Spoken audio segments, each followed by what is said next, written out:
Bismillahirrahmanirrahim wa bihi nasta'in wa la haula wa la quwwata illa billah. Innal hamdalillah nahmaduhu wa nasta'inuhu wa nastaghfiruhu wa natubu ilaih wa na'udzu billahi min syururi anfusina wa min sayyiati a'malina. May yahdihillahu fala mudilla lahu wa may yudlilhu fala hadiyalah. Salatan wa salaman ala Rasulillah sallallahu alaihi wasallam wa ala alihi wa ashabihi ajmain.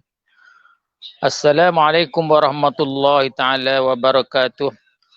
Selamat petang bersama dengan kita channel kita di petang Jumaat 15 Zulkaidah 1442 Hijriah. Terima kasih sekali lagi pada kita channel. Biasanya kita channel kita ni ada siaran tiap-tiap minggu, tiap-tiap masa dengan sepatut dengan masa. Jadi hari ni hari Jumaat, munasabahnya saya ada rumah, jadi kita channel minta kita dah mari nasihat agama di petang-petang Jumaat. Mudah-mudahan kita dapat sama-sama dapat pahala sampai jadiah bersama. Oleh itu kepada al-mustami'in, pada pendengar-pendengar, sama-sama kita share untuk kita dapat pahala bersama. Jadi alhamdulillah, syukur kita pada Allah SWT, banyaknya rahmat Allah Taala yang bagi pada kita. Apakah lagi kita berada di bulan yang berkah ini, iaitu bulan Zulkaidah, di antara bulan Syawal dengan bulan Zulhijjah. Jadi di bulan Zulhijjah tak berapa hari lagi kita akan tunaikan satu ibadat yang Nabi kita tak pernah Nabi kita tinggal, iaitulah satu ibadat, ialah ibadat gerban, yang mana telah menjadikan sunnah Nabi Ibrahim alaihissalam ketika Allah Ta'ala uji, satu uji yang paling besar pada Nabi Ibrahim alaihissalam, iaitulah Allah Ta'ala beri mimpi kepada Nabi Ibrahim alaihissalam, ialah untuk melakukan satu ujian yang paling besar, iaitulah melakukan satu sembelihan anaknya yang bernama Ismail, anak lelaki yang dikasihi. Tak pernah Nabi Ibrahim dapat anak, melainkan ini Allah panggil seorang anak yang Allah Ta'ala uji. Sehingga dulu Nabi Ibrahim pernah hidup dengan Siti Sarah, tak boleh anak. Kemudian cerita agaknya panjang. Apabila Nabi Ibrahim dapat seorang wanita yang dihadiah oleh Raja Mesir, namanya Siti Hajar, tak berapa lama Nabi Ibrahim dapat anak yang nama Ismail. Kemudian daripada dapat anak, maka Allah Ta'ala perintahlah Nabi Ibrahim hijrah kepada Mekah, di Masjidil Haram. Maka disitulah Siti Hajar dengan anaknya Ismail yang masih kecil, yang Nabi Ibrahim tinggal di situ. Allah Ta'ala akan uji pula iman Nabi Ibrahim, sehingga terpaksa Nabi Ibrahim kena tinggal pula anaknya dan Siti Hajarnya di Mekah. Maka kembali pula Nabi Ibrahim kepada Palestin. Itu panggil ujian yang sangat-sangat Allah Ta'ala uji terhadap pada Nabi Ibrahim AS. Maka daripada situlah kita di hari ini sebagai sunnah Nabi Ibrahim dan sunnah juga Nabi kita alaihissalam, iaitulah Nabi Ibrahim Allah Ta'ala uji dengan sembelih seorang anak yang disayang, iaitulah Ismail alaihissalam. Maka akhirnya ujian itu Allah digantikan seekor kibas daripada syurga. Maka sampai dah kita di hari ini suatu amalan yang paling besar, sebagaimana Allah berfirman dalam Al-Quran, a'udzubillahi minasyaitonirrajim. Bismillahirrahmanirrahim. Inna a'tainakal kautsar fashalli li rabbika wanhar inna syani'aka huwal abtar. Jadi ayat inilah dalilnya tepat ambil bahasanya masa Allah melakukan sembahyang raya dan semula gerban itu, ini satu rahmat, satu satu kurniaan kelebihan yang Allah Ta'ala bagi pada Nabi kita, dan kita sebagai umat, maka kita akan turut satu sunnah yang dilaku atas Nabi. Maka gerban ni atas Nabi kita diwajibkan oleh Allah SWT. Adapun kita ni orang panggil sunat muakkad. Walaupun sunat muakkad, maka sunat itu dibagi pada dua. Satu sunat ain, yang kedua sunat kifayah. Dalam sunat ain tadi, sekiranya kita hidup bersorang diri, maknanya kita hidup bersorang diri, maka sunat ain bagi kita melakukan satu bahagian pada gerban, sama ada kita nak gerban mu ataupun kita nak gerban seekor kambing ataupun biri. Itu panggil sunat ain. Kalaulah kita ni hidup dalam keluarga, maka sunat kifayah. Jadi dalam keluarga, satu keluarga saning melakukan orang panggil satu gerban saning, walaupun dia niat tapi dia istirahat masalah pahala, maka Allah Ta'ala tu bagi pahala pada keluarga kita. Jadi dalam niat kita niatlah kita gerban sunat dah, pahala kita bagi pada keluarga-keluarga kita. Maka kelebihan gerban ni iaitulah sebagaimana daripada Aisyah radhiyallahu anha, anna Nabi sallallahu alaihi wasallam qala ma amila ibnu adam yauman nahri amalan ahabba ila Allah min hirakatid dam wa innahu la ta'ti yaumal qiyamah bi quruniha wa azlafiha wa inna ad-damma la yaqa'u min Allah bi makanin qabla an yaqa'a 'alal ardi fatibu biha nafsa. Jadi nak kata gerban ni besar tak besar, maka daripada Siti Aisyah sebagai isteri yang aling, isteri Nabi SAW, Siti Aisyah seorang isteri yang paling muda, sehingga Siti Aisyah ni seorang anak bagi itulah khalifah al-awwal, iaitu Abu Bakar As-Siddiq. Maka Siti Aisyah ada meriwayatkan satu hadis bahasa Nabi SAW yang bermaksudnya Nabi bersabda, tidak ada amalan bagi Ibnu Adam, bagi kita lah, bagi kita semua ni, bagi anak Adam, jadi umat Nabi Muhammad SAW. Jadi tidak ada amalan yang lebih besar di hari raya. Yang menahri hari raya ni iaitulah hari 10 pada Zulhijjah dan ayyamut tasyrik, iaitu hari 11, hari 12, 13. Bermaknanya kita boleh gerban masanya 4 hari. Tapi yang paling afdal iaitulah hari yang 10. Lepas daripada kita semaya raya, kita selalu sama-sama kita gerban di hari yang ke-10, hari raya pertama. Jadi maksud daripada hadis yang diriwayat oleh Siti Aisyah tadi, bahwasanya amalan yang paling dikasihi oleh Allah SWT di hari raya itu ialah satu amalan yang kita menumpahkan darah, iaitu semulih lah. Kita semulih lembu ke, kurba ke, ataupun biring ke, ataupun kambing ke tempat kita dah. Jadi kelebihan sangat besar.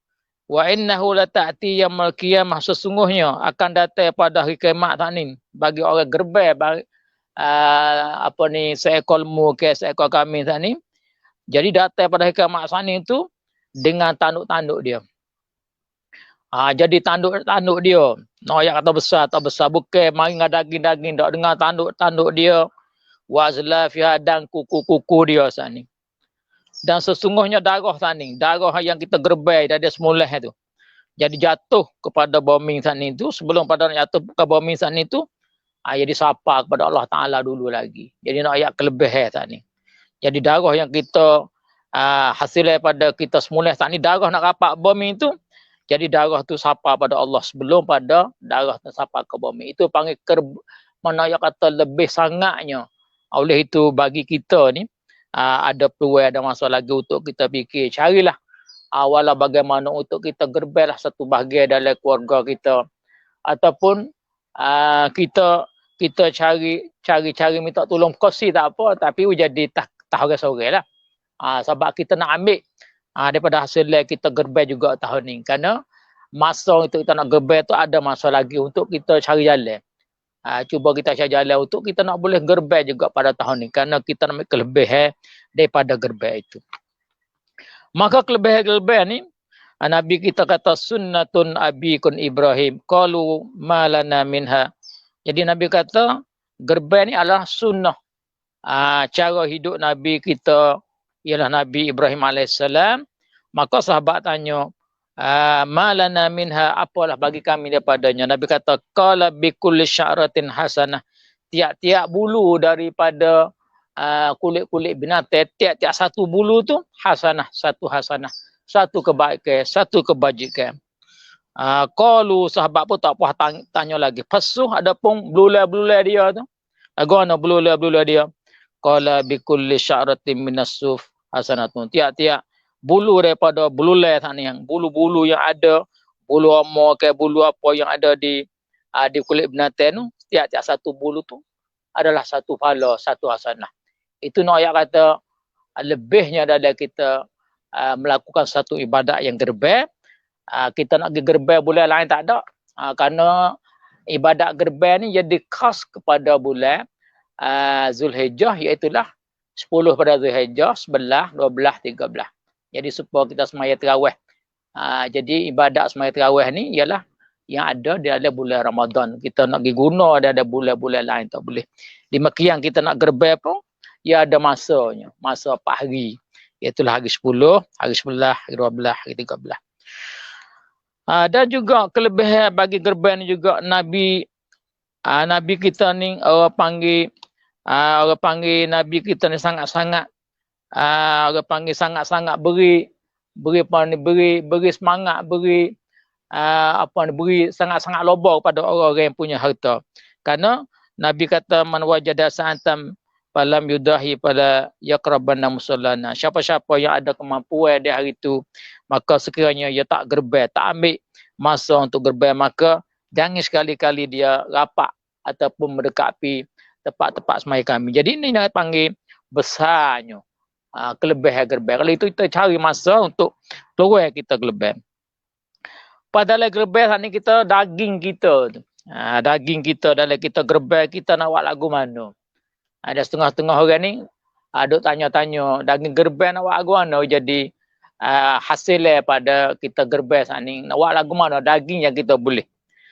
Jadi daging gerbai saat ni tu orang panggil, kalau kita makan tak ada sedekah kat orang. Kita tak ada sedekah kat orang, kita tak ada hadiah kat orang, kita makan keluarga kita ya, kita makan seorang. Orang panggil menyalahi sunnah. Sah gerbai. Tapi nampak baki, nampak kupik dah dah. Oleh itu kita kena bagi. Jadi dalam kita gerbai saat ni, jadi disunat pada orang gerbai saat ni, makanlah daging. Sunat bagi orang nak gerbai saat ni, dia makan apa? Makan kebedah. Makan hati lah, sunat makan hati lah dulu. Sebelum kalau kita nak makan daging, sebelum kita nak makan perut, sebelum makan pun sunat bagi orang gerbai saat ni tu, makanlah hati. Kerana Nabi tu makan hati. Makan diri dia pun makan, dan keluarga dia pun makan. Makan hati dulu, barulah kita makan daging, makan perut, makan tulai-tulai dia. Itu panggil cara sunnah. Betul daging selain pada kita makan, kita nak buat apa lagi daging tu? Jadi kita buat makan ni, kita jamu pada fakir miskin. Kita beri pada orang fakir miskin. Dan kita jamu ataupun kita sedekah pada fakir miskin pun tak apa. Jadi kalau kita jamu di rumah tu, jadi dia boleh mari seorang, 2 orang, 3 orang. Kalau kita bagi dia setengah kilo ke ataupun sikit, dia boleh makan dua keluarga dia. Jadi merasai gembiralah dia di hari itu, kerana dia tak mampu dia nak tunaikan satu ibadat. Dan daging gerbai patut selain pada kita sedekah pada fakir miskin, maka sunnah juga kita hadiah pada keluarga kita, waris-waris hak akrab. Nah, keluarga kita, adik-beradik kita hak dekat dulu. Kita beri mereka, kita hadiah. Sedekah dia tu boleh nak gerbai, tapi orang panggil dia tu kemungkinan dia tu saya nak gerbai, maka apabila kita hadiah dia tu, ia perasa lah, mari perasa jadi wasa malu dia, jadi kemungkinan ia tak boleh gerbai tahan ni, kemungkinan ia boleh gerbai tahan apa. Adalah kita hadiah ni beri kepada adik-beradik, kerabat-kerabat kita dekat, wal ashab, dan pada sahabat-sahabat kita, saing-saing kita lah. Tapi kalau kita tengok kita gerbes gaya ni boleh 10 kilo ni, Maknanya dalam 10 kilo itu kita kena bagi 3, bagi suluh, bagi 3 gear dak. Suluh kita makan, suluh lagi kita hadiah ataupun suluh lagi tu kita sedekah. Dan suluh lagi tu kita taruh sikit, maknanya kita makan misalnya 10 kilo. Kita makan 3 kilo, kita taruh 3 kilo, pas 3 kilo lagi kita hadiah dengan sedekah. Kerana kita nak makan pun nak makan hari ni sehari pun memanglah besok kita nak makan juga, esok lusa kita taruh sikit. Kita panggil kalau sekiranya kalau kita gerbes ekor, tu hebatlah bagi orang-orang kaya, orang ada duit ni sepatut benarlah setahun sekali ni untuk fisabilillah. Kerana terima kasih kepada nikmat dan rezeki yang Allah Ta'ala bagi dia melimpah tu. Oleh itu, di petang ni juga sama-sama kita syukur, kita dapat berkongsi bersama dengan satu ibadat untuk kita melakukan di hari raya. Jadi kita klik kepada satu surah, suratul Fajri ayat 1 sampai ayat 4. Auzubillahi minasyaitonirrajim. Bismillahirrahmanirrahim. Wal fajri walayalin ash wasyaf'i wal watri wal laili idza yasri. Jadi ayat ni bercara dengan walayalin. Walayalin ash. Jadi malam yang 10 tu Allah Taala bersumpah wal fajri demi fajar. Walayalin ash.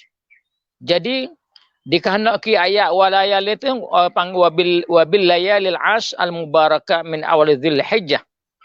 Apabila masuk bulan Zulhijjah pada awal Zulhijjah, apabila kita nampak anak bulan daripada awal Zulhijjah tu. Misal kata petang ni kita nampak anak bulan Zulhijjah, maka esok hari tu orang panggil 1 Zulhijjah, maka 1, 2 sampai raya 10 Zulhijjah tu orang panggil 10 Zulhijjah saat ni 10 hari awal tu panggil hari tu panggil apa? Hari panggil hari yang orang duk sibuk-sibuk dengan amalan haji. Kita duk di selain pada tanah bukan bumi haram, bukan bumi Mekah ni, maknanya orang sekarang lah ni kalau tak orang panggil kalau tidak ada satu penyakit wabak COVID-19 ni dah. Kemungkinan orang-orang kampung kita ataupun orang-orang Islam seluruh dunia ni mereka sudah berada di Mekah dah. Mereka bersibuk dengan amalan haji dah. Jadi daripada 1 awal Zulhijjah sampai 10 tu, jadi orang hadap Mekah semua tu orang panggil duk sibuk. Tak ada masa dah mereka itu. Mereka duk persiapan nak haji. Tu panggil Allah Taala bersumpah dengan walayalin ash. Maknanya Allah Taala bersumpah dengan malam-malam 10 yang barakat.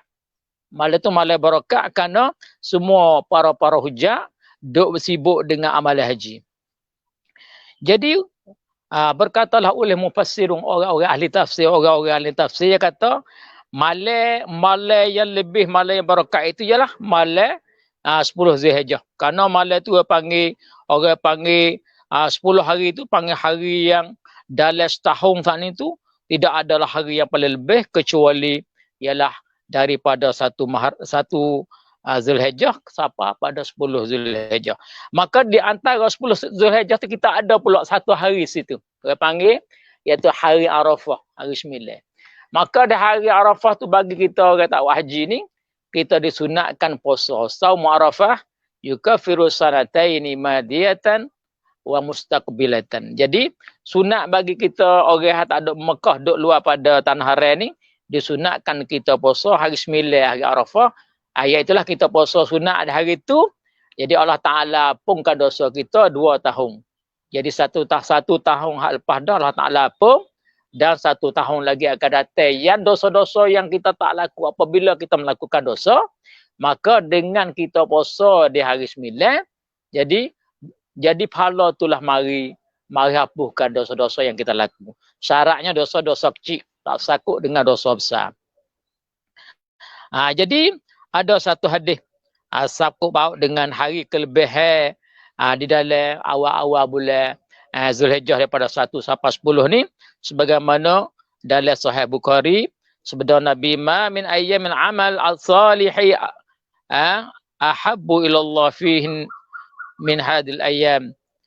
Qalu walal jihadu fi sabilillah. Qala walal jihad fi sabilillah illa rajulan kharaja bi nafsihi wa malihi summa la yarji' min zalika bi syai'. Maknanya Nabi yang atas tidak ada hari-hari yang amalan-amalan yang lebih baik diisi Allah Ta'ala yang Allah Ta'ala kasih pada hari-hari itu dalam setahun, iaitulah 10 Zulhijjah. Maka sahabat tanya, walal jihad fi sabilillah, jihad macam mana jihad? Kalau jihad tu lebih ya Rasulullah. Kalau gitu, hak Nabi royak kata 10 hari yang lebih tu dengan jihad tu mana lebih? Nabi kata bukan. Nabi kata walal jihad fi sabilillah, walaupun jihad pada jalan Allah Taala dalam kita perang nak jaga agama Allah, maknanya hari 10 ni orang panggil lebih. Kecuali ila rajulan, kecuali seorang lelaki kharaja bi nafsi, dia keluar dengan diri dia, harta dia, kama dia mati dalam medan perang. Hak tu panggil nak banding bagi orang yang keluar untuk dia jaga agama Allah dan sekali diri dia dengan harta dia, maka dia mati di dalam medan perjuangan untuk jaga agama, maka di situ lebihlah. Jadi nak ayat kata sekiranya nak ayat kata di antara jihad dengan gerbang ni hari 10 tu daripada awal Zulhijjah sampai hari 10 tu, kelebihan tu sangat besar. Itu panggil kelebihan yang ada di bulan Zulhijjah. Oleh itu marilah sama-sama kita di bulan ni sama-sama kita buat satu paturan untuk kita azal, kita niat untuk kita melakukan satu ibadat yang paling besar. Oleh kerana kesempatan ada masa lagi untuk kita buat, untuk kita nak gerbang pada tahun ni. Sekiranya kalau kita tak boleh melakukan gerbang pada tahun ni, belum tentu pada tahun depan kita akan boleh gerbang. Tapi walau bagaimanapun kita berdoa pada Allah SWT, mudah-mudahan kita boleh melakukan satu ibadat gerbang pada tahun ni, dan insya-Allah kita boleh melakukan gerbang tiap-tiap tahun. Terhenti pada kita berdoa pada Allah. Sebab itulah Nabi kita ajar suruh kita berdoa. Sebagaimana Nabi suruh kita ajar kita berdoa ni, Allahumma a'inna ala zikrika wa syukrika wa husni ibadatik. Ini panggil satu senjata besar, satu doa yang Nabi ajar kita kena minta pertolongan daripada Allah Ta'ala. Kadang-kadang kita ni doa ni tak penting dah. Sebenarnya doa ni panggil kita bukan tunggu nanti Allah Ta'ala bagi. Kita kena berdoa. Allahumma a'inna, ya Allah tolonglah akan aku ni. Tolong bantulah aku ni. Beri kekuatan aku ni ala zikrika, atas ingat pada Allah Ta'ala. Untuk nak zikir, nak ingat Tuhan ni, minta Allah Ta'ala tolong kita. Allah Ta'ala kuatkan kita. Dia panggil minta doa Allah Ta'ala. Allahumma inna ala zikrika wa syukrika, dan kita minta juga Allah Ta'ala tolong bantu kita. Tolong beri kekuatan kita ni untuk kita syukur nikmat Tuhan. Segala nikmat yang Allah Ta'ala bagi kita. Nikmat telinga, nikmat mata, kaki, tangan, boleh makan, sehat, kekayaan, ilmu, ada pekat. Maka kita minta pada Allah Ta'ala, ya Allah, beri pertolongan, beri kekuatan pada diriku ni. Boleh aku syukur nikmat Engkau, ya Allah. Wa husni ibadik. Allahumma inni ala zikrika wa syukrika wa husni ibadatik. Dan minta juga pada Allah Ta'ala, ya Allah, kuatlah diriku ni, tolonglah aku ni. Maknanya, comel dalam ibadat. Ibadat aku ni, semua ibadat aku, tikahlah aku dalam ibadat aku ni. Hidup aku, tidur aku, makan aku, dalam pergaulan aku, semaya aku, puasa aku, haji aku. Semua yang kita lakukan itu beri comel, beri jangok, ya Allah, tolonglah ya Allah. Beri kekuatan, jangan ada sifat ria di dalam ibadat aku, ya Allah. Jadi kena berdoa pada Allah Ta'ala. Sebab itu hak ni orang panggil satu hikmat, satu kelebihan yang sangat besar. Nabi kita suruh berdoa. Sebab doa ni panggil silahul mukmin. Doa ni ada senjata bagi orang mukmin. Kalau kita tidak ada berdoa, seolah-olah kita tidak ada senjata. Tak ada alat. Orang panggil kalau kita nak berjalan, kalau kita tidak ada payung, kita berjalan, maka hujan tu kan basah kita. Ni kita ada payung si ada. Ada kemo. Maka apabila kita berjalan, hujan kita buka. Demikianlah. Apabila kita ada doa ni lah wak we kita ni boleh we kita kuat. Karena doa ni panggil minta kepada Allah SWT. Doa-doa ni panggil kita mohon kepada Allah Taala. Kita minta kepada Allah Taala. Jangan malah doa. So kuat-kuat kita doa pandai-pandai. Sebenarnya doa ni bukan payah. Nah, bukan panjang. Allahumma inna ala zikrika wa syukrika wa husni ibadatik. Oleh itu di petang ni kita tengok masanya. Walaupun kita minta maaf lah di petang ni, jadi bagian kita channel kita ni jadi ada dalam teknik dia tu kurang, kerana banyak hari dia berhenti. Maka ambil kesempatan ni kita nak TikTok tadi ni pukul 5.30, tapi ni masa lebih. Jadi pukul ni 10 minit. Jadi insya-Allah malam esok kita channel ni kita akan masuk udara ataupun panggil TikTok ataupun mubasyarah pukul 8.30. Mulai pada pukul 8.30 akan terus. InsyaAllah lah bagi kita channel sekiranya ada masa, dia akan teruskan. Boleh kita ikut bersama lah. Jadi sekali lagi, sekiranya ada terkasar, ada silap, dalam ayat-ayat Quran yang baca tadi, hadis ataupun perkataan yang tak begitu teratur, haraplah maaf, haraplah boleh kita kritik dan komen di dalam kita channel kita ataupun telefon masuk untuk kita berkongsi bersama, sama-sama kita boleh panggil tukar fikiran ataupun tukar cara hidup kita dalam kita memang kita akan tabadul di antara fikiran di antara satu sama lain. Maka di petang ni qadar tu saja. Wabillahi taufiq, wassalamualaikum warahmatullahi taala wabarakatuh.